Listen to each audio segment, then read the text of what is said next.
बिस्मिल्लाहिर्रहमानिर्रहीम। अस्सलाम वालेकुम। प्रोग्राम ग्रीन पाकिस्तान के साथ मैं हूं आपका मेज़बान इरफान मुस्तफ़ा सहराई।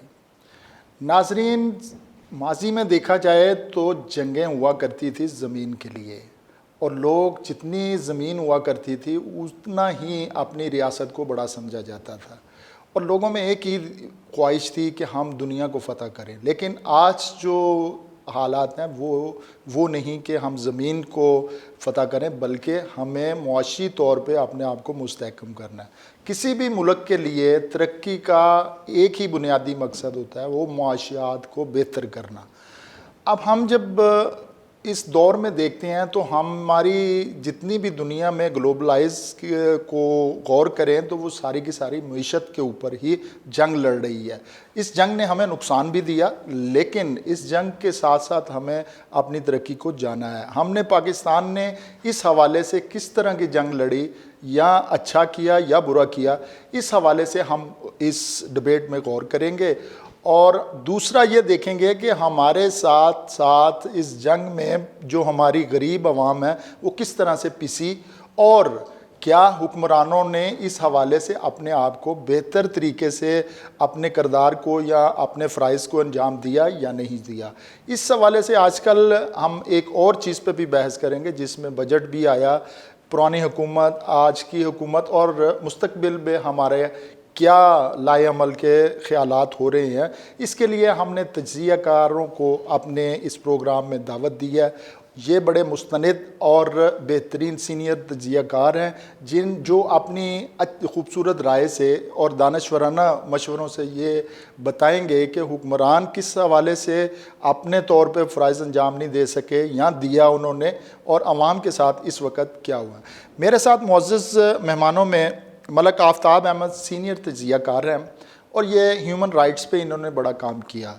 ख़बरें में ज़िया शाहद मरहूम साहब ने बहुत अच्छी एक तंजीम बनाई थी जो ह्यूमन राइट्स पे काम करती, उसके ये प्रेसिडेंट हैं रहे और हैं भी। और इन्होंने आज तज़ियाती हवाले से इनका एक बड़ा मुकाम है कि इकानमी से लेके और ये सियासत और समाजी हवाले से बहुत ही तजर्बा रखते हैं। जब आप ग्राउंड पे होते हैं तो वो उनको ज़्यादा तजर्बा होता है कि हालात क्या हैं। इसी तरह हमारे दूसरे मुअज़्ज़ज़ मेहमान हैं मोहम्मद एहसान ख़ान साहब, इकोनॉमिस्ट हैं, और इनका इकानमी के हवाले से मुख्तलिफ़ चैनल्स पे भी आपने तज़िया सुना होगा, और बहुत ही अच्छा ख़यालात का अपना इज़हार करते हैं। ये दोनों मुअज़्ज़ज़ मेहमानों को खुशामदीद कहता हूँ अपने प्रोग्राम में, और ये इंशाअल्लाह ताला आपको इस डिबेट से हुक्मरानों को भी और आवाम को भी अपने अपने हालात के हवाले से एक खुली किताब की तरह एक तज़िया मिलेगा। जी मलक आफ्ताब साहब, आपकी तरफ पहले मैं आता हूँ। मैं आज मुआशियात के हवाले से जो मैंने ज़िक्र किया अपने इंट्रो में कि मुआशियात ही की जंग है पूरी दुनिया में, और उन मुख्तलिफ़ ममालिक ने अपनी मईशत को बेहतर करके और अपने आप को मनवाया। क्या वजह थी? कल हम माजी में हम लोगों को सिखाते थे कि मईशत के साथ आप कैसे तरक्की कर सकते हैं, लेकिन आज हम लोगों से सीखते हैं। इसकी क्या वजह हुई कि हम इस नहज पे पहुँचे? बिस्मिल्लाहिर्रहमानिर्रहीम। बहुत खूबसूरत आपने बातें की हैं। बात यह है कि आपने अभी ज़िक्र किया कि जो पहले हुकूमतें होती थी वो ज़मीन के ऊपर बेस करती थी कि किसके पास कितना रकबा है। जिसके पास जितनी ज़्यादा ज़मीन होती थी वो उतना ज़्यादा फर्टिलाइज्ड और एग्रीकल्चर होता था। सारी बुनियाद ही एग्रीकल्चर पर होती थी। अजनास खुर्दो नोश जो है ना, वही इंसानों की ज़रूरत होती थी। आज अजनास खुर्दो नोश जो है ना, उसकी अहमियत ख़त्म हो गई है और ज़मीनें सुकड़ रही हैं। नाज़रीन की दिलचस्पी के लिए मैं ये बताता चलूँ कि ये जो ज़मीन है ना, इसकी पैमाइश शेर शाह सूरी ने करवाई थी। उससे पहले ना ज़मीन का कोई नाम था ना इसकी पैमाइश थी, खुली ज़मीन पड़ी हुई थी, उसका कोई नाम नहीं था। शेर शाह सूरी ने इसकी पैमाइश कराई, इसको बिगों में बांटा। 4 कनाल का बिगा होता था, ना एकड़ होते थे ना मरबे होते थे, बिगे। किसकी कितनी ज़मीन है, 100 बीघा है, 200 बीघा है, 400 बीघा, ये इसका नाम होता था। फिर इस ज़मीन के टुकड़े के ऊपर नंबरिंग, जिसको आज हम खसरा नंबर कहते हैं, वो नंबरिंग की कर दी, ताकि ज़मीन के टोटे का नाम हो। वो टोटा जिसका नाम ना होगा वो दूसरे को मुंतकिल कैसे होगा? एक खुली ज़मीन है। لہذا اس کا نام ہونا ضروری تھا. تو بگے ہوتے تھے اور وہاں پر ایگریکلچر کاشت ہوتی تھی, فصلیں اگتی تھیں, گندم اگتی تھی, چاول اگتا تھا, سبزیاں اگتی تھی. یہی انسان کی بیسک نیسیسٹی تھی. آج وہ زمینیں سکڑ کر مرلوں میں آ گئی ہیں. آپ یہ دیکھ لیں کہ یہ ہمارے لاہور کے جتنا زرعی رقبہ تھا وہ سارے کالونیاں, ڈی ایچ اے رہائشیں بن گئی ہیں, وہ سکڑ گئی ہیں, جس کی وجہ سے یہ کم ہو رہا ہے. آپ کی ناظرین کی اطلاع کے لیے یہ میں عرض کرتا چلوں, اس سال گندم کی پیداوار جو ہوئی ہے وہ آدھی ہوئی ہے, یعنی کہ جتنی ہونی چاہیے تھی یا جتنی ہوتی رہی اس سے آدھی ہوئی ہے. اس کی وجہ کہ گرمی جو ہے وہ وقت سے پہلے آ گئی اور جو گندم کا دانہ تھا وہ سکڑ کے وہیں پک گیا, اس کی نشو و نما نہیں ہو سکتی. ایک دانہ جو ہے جس کی مطلب کہ وہ موٹا جتنا ہونا چاہیے تھا اس سے آدھا رہ گیا, گندم کم ہوگی, جس کی وجہ آج آپ کو پتہ ہے کہ آٹا جو ہے وہ نایاب ہے, ملتا نہیں ہے, اور 800-900 روپے کا وہ جو توڑا 10 کلو کا وہ مل رہا ہے, اور وہ بھی دستیاب نہیں ہے. اس کی وجہ یہ کہ گندم کی پیداوار کم ہوئی ہے, جس کی وجہ سے ہمارے یہ حالات جو آج پیدا ہوئے ہیں اس میں کچھ قدرت کے اور کچھ موسمی اثرات کا بھی بڑا دخل عمل ہے. تو یہ جو ہماری اکانومی ہے یہ سکڑ رہی ہے اس لیے کہ کچھ اس کے اثرات یہ بھی ہیں کہ پچھلے 2-3 سال جو کرونا آیا, کرونا کی وجہ سے تمام انڈسٹری کاروبار بند رہے, جس کی وجہ سے مطلب کہ وہ جو گروتھ تھی, معاشی گروتھ, وہ رکی رہی. تو ابھی اللہ کا شکر ہے تھوڑا عرصہ ہوا ہے تو وہ کرونا کا بھی معاملہ ختم ہو گیا, تو لیکن اس کو ٹائم لگے گا سروائیو کرنے کے لیے. آپ کہتے ہیں ابھی سروائیو کرنے کے لیے ٹائم چاہیے. احسان صاحب آپ کی طرف آتا ہوں. آپ یہ بتائیے کہ بجٹ کے حوالے سے حکومت معیشت جو ہے وہ بجٹ کے حوالے سے ہمیں کس طریقے سے پیش کرتی ہے, کہ کیونکہ اپنے ناظرین کو بتانے کے لیے ذرا آسان طریقے سے بتائیے کہ یہ جب حکومت بجٹ پیش کرتی ہے تو وہ کیا سمجھتی ہے. یہ سارا بجٹ تو ایکسپیکٹیشن پہ ہوتا ہے, اور لیکن یہ ہوتا جو ہے وہ اپ ٹو گراؤنڈ ریالٹی پہ ہونا چاہیے. لیکن کیا سمجھتے ہیں جو بجٹ پیش کیا جاتا ہے وہ کیا گراؤنڈ ریالٹی پہ پیش کیا جاتا ہے یا کہ نہیں؟ بسم اللہ الرحمن الرحیم. عرفان صاحب بہت شکریہ, میں آپ کے چینل کو مبارک دیتا ہوں کہ آپ نے بہت اچھے ٹاپک کے اوپر گفتگو شروع کی ہے. دیکھیں پریکٹیکلی جب ہم دیکھتے ہیں تو بجٹ جو ہے وہ گراؤنڈ ریالٹیز کے اوپر ہی دیا جاتا ہے. گراؤنڈ ریالٹیز کے بغیر بجٹ انفاؤنڈیڈ ہوتا ہے. اب اس میں بجٹ ہمیں سمجھنا چاہیے کہ بجٹ ہوتا کیا ہے. جیسے ایک عام گھر کا بجٹ ہے ویسے ایک ملک کا بجٹ ہوتا ہے. آمدنی اور اخراجات کا ایک اپریزل ہے, ایک تخمینہ ہے. آپ کے آمدنی گزرے ہوئے سال میں کتنی ہے, رواں سال میں آپ کا اخراجات کتنے ہیں, آپ پروپوزلز کیا دے رہے ہیں کہ کیا آپ نے خرچ کرنا ہے. آمدنی اخراجات کا تخمینہ یہ بجٹ ہے. اب ہمیں اپنے ملک کی طرف ہم آتے ہیں. ہمارے ملک میں انفارچونیٹلی پچھلی دہائیوں سے اخراجات زیادہ ہوتے جا رہے ہیں, آمدنی کے ذرائع کم ہوتے جا رہے ہیں. آمدنی کے ذرائع کیوں کم ہوتے جا رہے ہیں, ہمیں یہ سوچنے کی بہت ضرورت ہے. ہماری پروڈکشن کم ہوتی گئی, ہماری ایکسپورٹس کم ہوتی گئی, ہمیں کمپیٹیٹیو ماحول نکلتا گیا. کیوں نکلتا گیا؟ پیداواری لاگت بڑھتی گئی, یوٹیلیٹی پرائسز بڑھتی گئی, پیٹرول کی, فیول پرائسز, الیکٹریسٹی پرائسز. کسان کمپیٹیٹیو سچویشن میں نہیں رہا, اس کو خسارے ہوتے گئے. آپ کی ایکسپورٹیبل سرپلس ختم ہوتی گئی, آپ کی ایکسپورٹس کم ہو گئی.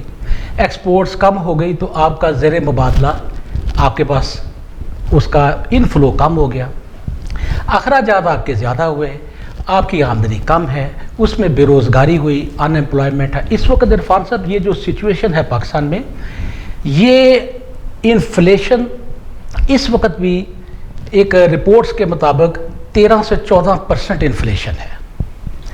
انفارچونیٹلی انفلیشن یہ وہ انفلیشن ہے جو کہ یورپ, امریکہ اور دوسری دنیا سے مختلف ہے. کیسے مختلف ہے؟ ہمارا جو ہے وہ کاسٹ پش انفلیشن ہے. ایک ہوتا ہے انفلیشن ڈیمانڈ پل. ڈیمانڈ پل انفلیشن میں रुपये की फरावानी होती है, लोग खुशहाल होते हैं, पैदावार लोगों की ज़्यादा होती है, लोगों की अपॉर्चुनिटीज़, बिज़नेस अपॉर्चुनिटीज़ और इन्वेस्टमेंट आ रही होती है, ओवरऑल लोग खुशहाल होते हैं। और उस वजह से जो महंगाई होती है, जो इन्फ्लेशन होता है, वो डिमांड पुल इन्फ्लेशन है। अगर वो हो तो वो बहुत अच्छा है। उसमें 6 से 7 से 8%, जैसे इस वक्त बरतानिया में 8% इन्फ्लेशन है, मगर वो हेल्दी इकॉनमी। अभी भी बरतानिया में एक इशू है कि बरतानिया जो है बहुत ज़्यादा, वहाँ भी पेट्रोलियम प्राइसेस बहुत ज़्यादा हो रही हैं और लोग बहुत परेशान हैं। वहाँ जो परेशानी है वो एक और नैयत की है, वो रशियन यूक्रेन वॉर की है। अगर हम उसके ऊपर हम जाएंगे तो ज़रा टाइम लग जाएगा, क्योंकि पेट्रोलियम प्राइसेस जो है रशिया के ऊपर जो सैंक्शंस लगी हुई हैं, तो उस वजह से यूरोप डिस्टर्ब हो रहा है बहुत ज़्यादा। यूरोप डिस्टर्ब होगा तो पाकिस्तान, वो एक और इनडायरेक्ट इम्पैक्ट पाकिस्तान पे आ रहा है, क्योंकि रेमिटेंसेज आपकी कम हो रही हैं। तो जो आपका क्वेश्चन था कि ये पाकिस्तान में जो बजट है ये ग्राउंड रियलिटीज़ के ऊपर ही किया जाता है और किया जाना चाहिए, मगर जो फिगर्स बाज़ का मैनेज और फैब्रिकेटेड कर दिए जाते हैं वो भी अनफॉर्चुनेटली होना नहीं चाहिए। अब नटशेल ये है कि पाकिस्तान में हमारे जो हुकूमतों के अखराजात जो है, आमदनी जो है वो बहुत कम है, उसको हम कहते हैं फिस्कल डेफिसिट। अच्छा, फिस्कल डेफिसिट जो ये है कि आपके अखराजात ज़्यादा हैं, आपकी आमदनी कम है, उसमें आपको चीज़ों की कीमतें बढ़ानी पड़ती हैं। 9,500 का बजट, अरब का बजट बना, उसमें से 4,500 जो है वो आपने कर्ज़ों में देना है। अब बाकी जो बजट बनना है उसमें तमाम चीज़ें 800 के करीब आपने सब्सिडी में दे देना है पेट्रोलियम की, और दूसरे हवाले से मुख्तलिफ अंदाज में सब्सिडीज़ भी जानी है और पूरा मुल्क का भी दारोमदार। ये आपको 1-1.5 अरब पूरे साल के लिए बचना है। क्या आप ये ग्राउंड रियलिटी पे तरक्याती प्रोग्राम भी कर सकेंगे, आवाम की फलाह बहबूद भी कर सकेंगे, या कि इन लोगों के साथ ये होना चाहिए कि आप अपनी असल हकीकत के तौर पे ऊपर अपना बजट बनाएं? नहीं, देखिए, वो बिल्कुल आपकी बात, आपकी क्वेरी बिल्कुल ठीक है, क्वेश्चन आपका बहुत अच्छा है। असल हकीकत अयां हो चुकी है, हुकूमतों ने असल हकीकतें छुपाई हैं, मगर वो अब अयां हो चुकी हैं, क्योंकि जब घर के हालात जैसे सामने आते हैं हुकूमतों के भी। आपने बेहतर कहा कि वो अयां हो जाती है जब मैं आपको जैसे आपने इंट्रो में आपने कहा कि मईशत की जंग है। अनफॉर्चुनेटली इरफान साहब, पाकिस्तान ने 1947 के बाद 1-2 साल का अरसा, 1.5 साल का कायदा को निकाल दें, हमने प्लानिंग नहीं की। देखें, मईशत की जंग हमने शुरू से नहीं लड़ी। कैसे नहीं लड़ी? अब अमेरिका की मैं मिसाल देता हूँ। वर्ल्ड वार सेकंड के बाद 1944 में ब्रेटन वुड के मकाम पर कॉन्फ्रेंस होती है, अमेरिका भी डिस्कवर हुआ था। अब यूरोप इकट्ठा हुआ है, उसने उस कॉन्फ्रेंस में, ब्रेटन वुड कॉन्फ्रेंस कहलाती है, अमेरिका को अपना मॉनिटर बनाया, अपना चेयरमैन बनाया, और उसने कहा जी अब हम अमेरिका के ज़ेरे साया हम काम करेंगे। अब देखें उसके बाद क्या हुआ कि इन मुल्क यूरोप और अमेरिका ने कैसे मईशत की जंग की, जो हमने नहीं की। हमने तो 75 साल हो गया मईशत की जंग लड़ी नहीं। ये एहसान साहब एक बहुत लंबा टॉपिक, मैं इंशाल्लाह अभी आपके पास आता हूँ। मैं मलिक साहब से पूछना चाह रहा था कि मईशत के जो ये बजट के हवाले से हम बात करते हैं, पंजाब ने भी आज बजट पेश कर ही दिया, तो आप इस हवाले से क्या कहते हैं कि पंजाब की सूरत हाल बहुत ही सियासी हवाले से मखदूश रही है? और एक इसके साथ साथ ज़िमनी सवाल ये भी कि जब तक अदम इस्तेकाम सियासत में रहेगा, क्या आप समझती हैं मईशत या किसी तौर पे भी किसी भी शोबे में हम जो तरक्की कर सकते हैं? बिस्मिल्लाहिर्रहमानिर्रहीम, बहुत अच्छा सवाल। देखें कि ये जो बजट है, गवर्नमेंट ने जो हैं वो इस किस्म का बजट पेश करती हैं, मतलब इस किस्म का गोल मोल के किसी को समझ ही नहीं कि क्या किया तो क्या नहीं हुआ, यानी कि इसके असरात पब्लिक पर क्या होंगे वो समझ ही नहीं आती। ना दुनिया इतनी बाशूर है कि वो ये समझ सके। लेकिन जहाँ तक माहिरीन का ख्याल है, मसलन मैं सुन रहा था कि कराची चैम्बर ऑफ कॉमर्स का जो सदर प्रेसिडेंट या चेयरमैन है, उसने कहा कि ये बड़ा मतवाजन बजट है। लाहौर के चेयरमैन जो है उसने कहा जी बड़ा मतवाजन बजट है। जब हम इनकी राय को देखें तो वो इस नतीजे पर पहुँचते हैं कि कदरे बेहतर है, जिस तरह के हालात हैं मुल्क के उस तरह की ऐसा तबाही नहीं आ रही। पेट्रोल जो है ना वो महंगा हुआ है, आपको पता है, अभी कल रात को ही 24 रुपये महंगा हुआ है।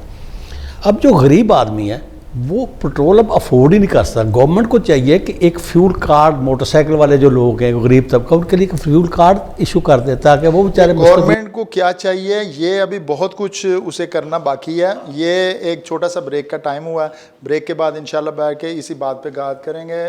وقت ہوا ایک بریک کا, بریک کے بعد ہمارے ساتھ رہیے گا.